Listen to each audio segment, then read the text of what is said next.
Hello dear students, आप सबका बहुत बहुत स्वागत है आपके अपने चैनल टॉपर्स फैक्ट्री में। और आज इस वीडियो में हम कंटिन्यू करेंगे हमारे अध्याय विद्युत रसायन के भाग 6 को। आज के इस वीडियो में हम एक बहुत महत्वपूर्ण टॉपिक समझने जा रहे हैं जो आपके बोर्ड परीक्षा के लिए भी बहुत बहुत बहुत महत्वपूर्ण है। तो आज हम समझेंगे बच्चों हाइड्रोजन इलेक्ट्रोड, या जिसे हम मानक हाइड्रोजन इलेक्ट्रोड भी कहते हैं। तो हाइड्रोजन इलेक्ट्रोड या मानक हाइड्रोजन इलेक्ट्रोड क्या होता है, यह समझने के पहले मैं आपको बताऊंगा कि इसका उपयोग क्यों करते हैं, आखिर इसकी जरूरत क्यों पड़ी, क्यों हमने हाइड्रोजन इलेक्ट्रोड बनाया। तो देखिए क्या था, हमने पढ़ा था इलेक्ट्रोड विभव, ठीक है ना। क्या पढ़ा था बच्चों हमने? इलेक्ट्रोड विभव। तो जब हम इलेक्ट्रोड विभव पढ़ रहे थे, मैंने आपको बताया था इलेक्ट्रोड विभव का प्रायोगिक मान निकालना असंभव है, यानी कि ऐसी कोई मशीन नहीं है जिससे मैं इलेक्ट्रोड विभव को माप सकूं। जैसे हम ईएमएफ को यानी विद्युत वाहक बल को विभव मापी से माप सकते हैं, या वोल्टमीटर से माप सकते हैं हम विभवांतर को, विद्युत धारा को यानी करंट को हम माप सकते हैं अमीटर से। ऐसा कोई यंत्र नहीं है जिससे मैं इलेक्ट्रोड विभव को माप सकूं। तो इलेक्ट्रोड विभव को मापने के लिए हमने कुछ जुगाड़ यूज किया। जुगाड़ क्या था? अब इलेक्ट्रोड विभव के साथ एक दिक्कत ये थी कि हमें दो तरह से इलेक्ट्रोड विभव मापना होता है। एक तो नॉर्मली इलेक्ट्रोड विभव और दूसरा होता है मानक इलेक्ट्रोड विभव। इलेक्ट्रोड विभव जो किसी भी परिस्थिति में परिभाषित हो, यानी वहां पर कोई भी कंडीशन हो, अगर इलेक्ट्रोड विभव परिभाषित हो रहा है, ताप कितना भी हो, दाब कितना भी हो, सांद्रता कितना भी हो, तो उसे नॉर्मली हम इलेक्ट्रोड विभव कहते हैं। इसे भी मापना है। और दूसरा चैलेंज था हमारे सामने क्या? मानक इलेक्ट्रोड विभव, इसे भी हमें मापना था। मानक इलेक्ट्रोड विभव, यह भी हमें मापना था। तो ये दो चैलेंज हमारे सामने थे कि भाई हम कैसे मानक इलेक्ट्रोड विभव को मापेंगे और कैसे इलेक्ट्रोड विभव को मापेंगे। तो इसके लिए बच्चों ध्यान रखिए आप लोग, मानक इलेक्ट्रोड विभव को मापने के लिए, कोई भी इलेक्ट्रोड है उसका मानक इलेक्ट्रोड विभव मापने के लिए हम किसका उपयोग करते हैं? Hydrogen electrode.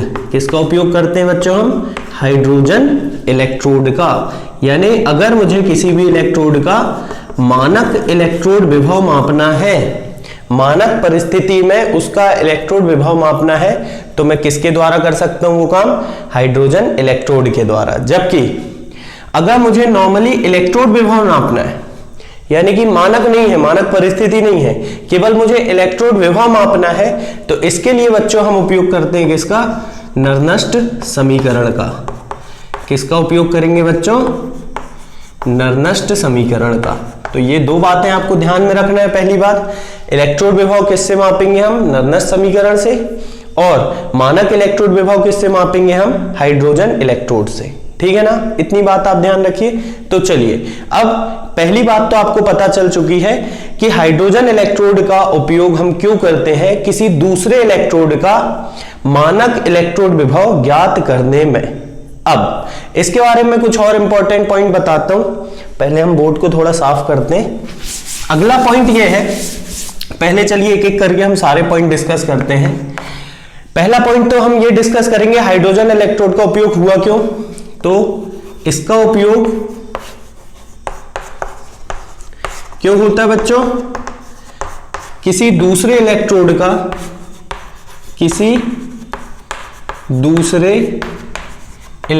का मानक इलेक्ट्रोड विभव मापने में किया जाता है। इलेक्ट्रोड विभव मापने में किया जाता है।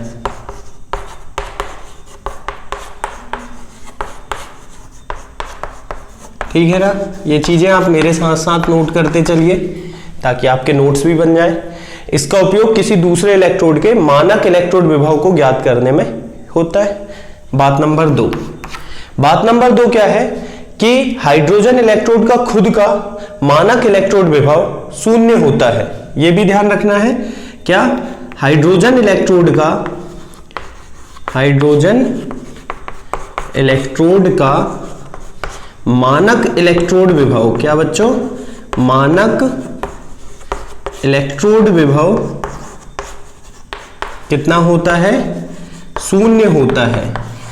अब कोई पूछेगा कि सर मानक अपचयन विभव शून्य होता है, मानक ऑक्सीकरण विभव शून्य होता है, कौन होता है? तो भैया दोनों ही शून्य होते हैं, क्योंकि हमने पढ़ा ना अपचयन विभव और ऑक्सीकरण के विभव की मान समान लेकिन चिन्ह विपरीत होते हैं। अब 0 + 0 लिखो चाहे -0, 0 ही होगा।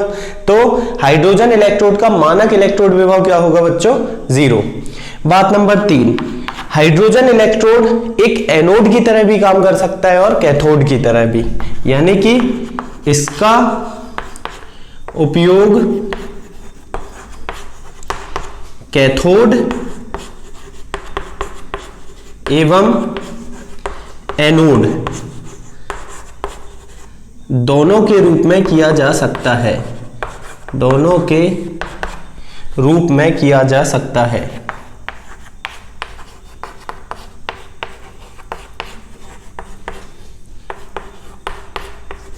ठीक है ना? तो ये कुछ बातें हैं हाइड्रोजन इलेक्ट्रोड से जुड़ी हुई जो पहले आपको पता होनी चाहिए। पहली बात, हाइड्रोजन इलेक्ट्रोड का उपयोग किसी दूसरे इलेक्ट्रोड का मानक इलेक्ट्रोड विभव ज्ञात करने में किया जाता है। दूसरी बात, हाइड्रोजन इलेक्ट्रोड का मानक इलेक्ट्रोड विभव शून्य होता है। बात नंबर 3, इसका उपयोग कैथोड और एनोड दोनों के रूप में कर सकते हैं। कैसे? इसका उपयोग हम कर क्यों रहे? किसी दूसरे इलेक्ट्रोड का इलेक्ट्रोड विभव बताने, मानक इलेक्ट्रोड विभव बताने में। तो जिस इलेक्ट्रोड का मुझे मानक इलेक्ट्रोड विभव बताना है, अगर वह कैथोड है तो ये एनोड बन जाएगा, और अगर वह एनोड है तो ये कैथोड बन जाएगा। ऐसा क्यों ये कैथोड एनोड दोनों की तरह काम कर सकता है, ये हम समझेंगे। पहले आप इसे नोट करिए, फिर मैं इसकी संरचना और इसके बारे में बहुत सारी बातें हम आगे डिस्कस करते हैं और समझते हैं कि एक हाइड्रोजन इलेक्ट्रोड की संरचना कैसी होती, कैसे ये बनाया जाता है। तो इसे बनाने के लिए बच्चों सबसे पहले हम क्या लेते हैं, एक इस तरह का पात्र लेते हैं, और इस पात्र में हम क्या करेंगे, किसी अम्ल का जलीय विलयन ले लेते हैं। क्या लेते हैं बच्चों? हम किसी अम्ल का जलीय विलयन। लेकिन यहां पर क्योंकि मानक परिस्थिति ले रहे हैं, क्यों? इसका नाम ही है मानक हाइड्रोजन इलेक्ट्रोड, और दूसरी बात, इसका उपयोग हो रहा है किसी दूसरे इलेक्ट्रोड का मानक इलेक्ट्रोड विभव बताने में, यानी यहां हमें सारी परिस्थितियां, मानक परिस्थितियां लेनी है। तो हम क्या करते हैं बच्चों, इस जलीय विलयन, इस अम्ल के जलीय विलयन में, अम्ल है मतलब H+ होगा, तो H+ की सांद्रता कितनी रख देते हैं? 1 मोलर। जब हमने मानक परिस्थितियां पढ़ी थी, मैंने आपको बताया था कि H+ की सांद्रता 1 मोलर, यानी किसी भी विलयन की सांद्रता वहां पर 1 मोलर होनी जरूरी है। तो यहां पर क्योंकि हम H+ वाला विलयन ले रहे हैं, यानी अम्ल ले रहे हैं, तो उसकी सांद्रता 1 मोलर ले लिए। बात नंबर 2, इसके अंदर हम एक प्लेटिनम के वायर के थ्रू प्लेटिनम की पत्ती जोड़ देते हैं। ठीक है ना? ये क्या है? एक प्लेटिनम की पत्ती है, और इस प्लेटिनम की पत्ती के ऊपर हम प्लेटिनम ब्लैक से कोटिंग कर देते हैं, यानी प्लेटिनम ब्लैक की परत चढ़ा देते हैं। ठीक है ना? इसके ऊपर क्या करते हैं बच्चों, हम प्लेटिनम ब्लैक की परत चढ़ा देते हैं। इससे क्या फायदा होगा मैं आगे बताता हूं। और इस प्लेटिनम की पत्ती को एक कांच के जैकेट से इस तरह से ढक दिया जाता है। ठीक है ना? थोड़ा ये बराबर डिस्टेंस पर अब आप बनाते रहना डायग्राम प्रॉपर। मेरा तो डायग्राम वैसे ही उतना ठीक है नहीं। चलिए, अब इसके बाद क्या करते हैं हम, इसके बाद यहाँ पर एक ट्यूब लगाते हैं, एक नली लगाते हैं, जिसके द्वारा हम उच्च दाब पर हाइड्रोजन गैस प्रवाहित करते हैं। कौन सी गैस प्रवाहित करते हैं बच्चों? Hydrogen gas. देखिए यहाँ विलयन में H+ आयन ले रहे हैं, गैस हाइड्रोजन ले रहे हैं, तभी तो इसका नाम हाइड्रोजन गैस है, क्योंकि यहाँ पर विद्युत अपघट्य भी हाइड्रोजन है, और जो गैस आ रही है जिससे इलेक्ट्रोड बना है वह भी हाइड्रोजन है। और प्लेटिनम हमने क्यों लिया? विद्युत धारा प्रवाहित करने के लिए। जैसे कि हम सेल का जब सेल प्रदर्शित करते हैं तो प्लेटिनम लिखते हैं ना, वो इसीलिए लिखते हैं। चलिए समझते चलिए आगे। अब देखिए क्या होगा, यहां से हाइड्रोजन गैस आएगी, यह हाइड्रोजन गैस इस प्लेटिनम की पत्ती के ऊपर अधिशोषित हो जाएगी। अधिशोषित होना मतलब सतह पर इकट्ठा हो जाना। तो इसकी सतह पर कौन इकट्ठी हो जाएगी बच्चों? Hydrogen gas. ठीक है ना? ऐसा नहीं है कि सारी की सारी हाइड्रोजन जितनी वहां से आई सारी अधिशोषित हो जाए। कुछ हाइड्रोजन जो अधिशोषित नहीं हो पाएगी, बुलबुलों के रूप में यहां से बाहर निकल जाएगी। ठीक है ना? चलिए समझते चलिए आप। अब यहां है हाइड्रोजन गैस, और जिस विलयन के अंदर यह पत्ती डूबी हुई है उसमें क्या है बच्चों, H+ आयन, H+ आयन है और हाइड्रोजन गैस है। अब ये H+ आयन और हाइड्रोजन गैस एक दूसरे में बदल सकते हैं, यानी कि इसमें साम्य स्थापित हो जाता है। किस तरह से साम्य, हाइड्रोजन गैस और H+ के बीच में क्या होता है बच्चों, साम्य स्थापित होता है। साम्य स्थापित होता है इसका मतलब क्या है मैं बताता हूं। तो इस तरह से कैसे, देखिए हाइड्रोजन गैस H+ में बदलती है और H+ हाइड्रोजन बदल सकता है। तो हाइड्रोजन H+ में बदलेगी 2 इलेक्ट्रॉन दे करके, और H+ 2 इलेक्ट्रॉन ले करके H2 यानी हाइड्रोजन गैस में बदलेगा। तो इस तरह से इसमें साम्य हो जाता है, यानी इसमें ऑक्सीकरण भी हो रहा है और अपचयन भी। जब हाइड्रोजन H+ में बदल रही है तो ऑक्सीकरण हो रहा है, तो अगर यह एनोड का काम करेगा तो हम ऑक्सीकरण वाली अभिक्रिया लिखेंगे, और जब H+ H2 में बदल रहा है तो अपचयन हो रहा है, तो हम यह अभिक्रिया लिख देंगे। यानी कि इसमें ऑक्सीकरण और अपचयन दोनों होते हैं, इसलिए ये एनोड और कैथोड दोनों की तरह कार्य कर सकता है। आती बात समझ में? चलिए, तो ये हमने समझा। अब इसका उपयोग हम किस लिए कर रहे हैं बच्चों, किसी दूसरे इलेक्ट्रोड का मानक इलेक्ट्रोड विभव बताने में। मान लीजिए किसी दूसरे इलेक्ट्रोड का, इस इलेक्ट्रोड का मुझे मानक इलेक्ट्रोड विभव ज्ञात करना है। तो अब जिस इलेक्ट्रोड का मानक इलेक्ट्रोड विभव ज्ञात करना है उसमें भी उसका विद्युत अपघट्य का विलयन होगा और धातु की छड़ डूबी होगी। मैं इस हाइड्रोजन इलेक्ट्रोड को वायर के द्वारा क्या करता हूं, एक वोल्ट मीटर से जोड़ देता हूं, और इसे हम जोड़ देते हैं दूसरे इलेक्ट्रोड से। यानी दूसरा, इसे हम अज्ञात इलेक्ट्रोड भी कहते हैं, जिसका हमें मानक इलेक्ट्रोड विभव ज्ञात करना है उसे हम अज्ञात इलेक्ट्रोड भी कहते हैं। तो जिसका मुझे मानक इलेक्ट्रोड विभव ज्ञात करना है उस इलेक्ट्रोड को और इस हाइड्रोजन इलेक्ट्रोड को हम एक वोल्ट मीटर के द्वारा जोड़ देते हैं। क्यों? क्योंकि हाँ, ये बात बिल्कुल सही है कि हम इलेक्ट्रोड विभव ज्ञात नहीं कर सकते, ऐसी कोई मशीन नहीं है कि मैं इलेक्ट्रोड विभव ज्ञात कर लूं, लेकिन मैं विभवांतर तो बहुत आसानी से ज्ञात कर सकता हूं। विभवांतर बहुत आसानी से बता सकते हैं, कैसे? वोल्ट मीटर से। वोल्ट मीटर से हम विभवांतर माप सकते हैं। तो भले ही मैं इलेक्ट्रोड विभव मापने में सक्षम नहीं हूं, लेकिन मैं विभवांतर को माप सकता हूं। तो हमने क्या किया, इन दोनों को जोड़ करके एक सेल बना लिया। इस सेल का कुछ ना कुछ विभवांतर होगा, ठीक है ना। चलिए, अब मान लीजिए इस सेल का विभवांतर ई सेल है, तो कैसे निकालेंगे बच्चों हम ई सेल? विभवांतर कुछ आ गया, मान लीजिए हमें ई सेल कैसे निकालते हैं, हमने इसके पहले की वीडियो में सीखा। ई कैथोड माइनस ई एनोड, ऐसे ही निकालते हैं ना, ई कैथोड माइनस ई एनोड। कैथोड का अपचयन विभव माइनस एनोड का अपचयन विभव। लेकिन यहां क्योंकि मानक परिस्थिति, इसलिए हम नोट लगाएंगे। यानी ई नॉट सेल मतलब क्या होता है बच्चों, मानक अपचयन विभव या मानक ईएमएफ, मानक विद्युत वाहक बल। ये क्या है, मानक विद्युत वाहक बल। कैसे निकालेंगे? E not cathode minus E not anode. Cathode का मानक अपचयन विभव माइनस एनोड का मानक अपचयन विभव। अब समझिए आप, अब ये कैथोड का भी काम कर सकता है और एनोड का। पहले हम देखते हैं अभिक्रिया क्या क्या होगी। अगर ये एक कैथोड का काम करेगा, अगर हाइड्रोजन इलेक्ट्रोड एक कैथोड की तरह काम करेगा, मतलब इसमें क्या होगा बच्चों, अपचयन होगा। और अगर इसमें अपचयन होगा तो अभिक्रिया क्या होगी, अपचयन की अभिक्रिया, यानी 2H+ एक्वस जलीय विलयन का जो H+ आयन है वह 2 इलेक्ट्रॉन लेकर के हाइड्रोजन गैस में बदल जाएगा, ठीक है ना, इस तरीके से। तो ये अपचयन हो जाएगा। लेकिन अगर मान लीजिए यही हाइड्रोजन इलेक्ट्रोड एनोड का काम कर रहा है, तो एनोड का काम कर रहा है तो इसमें क्या होगा बच्चों, ऑक्सीकरण होगा। क्या होगा, ऑक्सीकरण होगा। और जब इसमें ऑक्सीकरण होगा तो अभिक्रिया क्या होगी, अभिक्रिया होगी हाइड्रोजन गैस किसमें बदलेगी बच्चों, 2H+ एक्वस, और साथ ही साथ 2 इलेक्ट्रॉन ये निकाल देगी। तो इस तरह से कैथोड का भी काम कर सकता है ये। अगर यह कैथोड का काम करेगा तो इसमें अपचयन होगा, यह विक्रिया होगी।